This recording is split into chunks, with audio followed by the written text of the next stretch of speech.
to who is the LGBT Rosa Parks, but they can never argue who is our Edie Windsor, the great woman who blew the trumpet of love and brought down the walls of Doma, the astonishing Edie Windsor.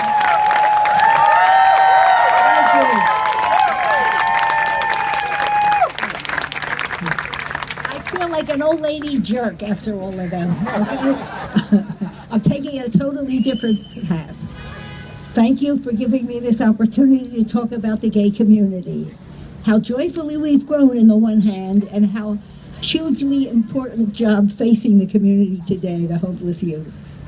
First, the good side. 50 years ago, I was an ignorant middle-class girl who said stupid things like, I don't want to be identified with those drag queens. And then Stonewall happened, and they changed my life, those queens. They changed my life, and I saw them as human beings that they were and are, and I loved what I saw. And that was the beginning of my sense of community. Most of you were too young to know, to have lived through the years when there were gay men and there were lesbians, and never the two should meet. Okay, there were gay men's bars, there were women's bars. There were always more gay men's bars than women's. There were gay men's events, there were a few women's events. Okay. And then came the AIDS crisis. And in the AIDS crisis, all of a sudden, all those lesbians, those separatist lesbians, just flew in, okay. They carried garbage, they cooked, they took care of people, okay.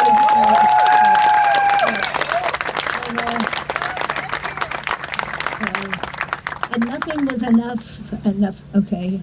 But in the midst of our horror and upset and fear, the wall came down. And we saw each other, and we loved what we saw. And we understood Larry Kramer's silence is death. And we began to break the silence and to come out, and our sense of community grew. And still more of us came out. And then as the flood of DOMA cases began to hit the courts, and self-esteem began to rise, and still more of us came out. And more of us, the more we saw people who had lived hidden came out.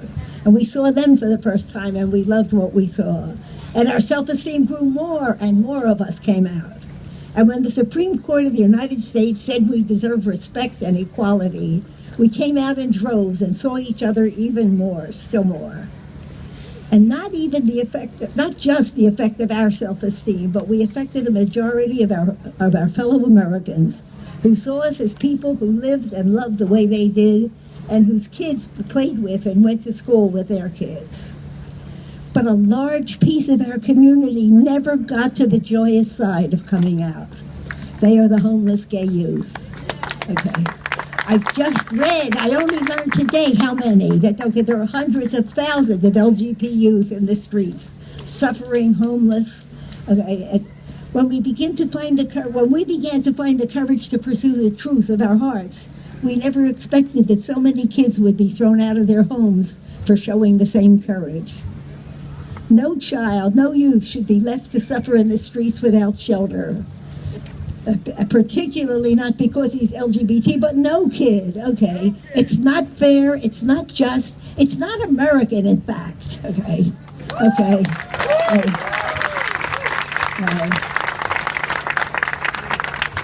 I am proud to join my voice in support of the National Campaign for Youth Shelter. Today, we seek a bed for every homeless youth. Today, we assert that when an LGBT youth is rejected by his family, then the LGBT community must become their family. Okay. Together, we must fight for the protection of these kids. Together, we must show that LGBT kids deserve to be loved and cherished as much as any kid. Together, we must get them off the street and into homes. And I know today is about gay community, but everything I've said applies to all kids on the street for whatever cause. And if we succeed, and when I say that, I would like to remind everybody that none of us ever thought we could be married. So we have a good chance to succeed. Okay. And let it spread to every street child. That's all I want to say, gang. Thank you so much.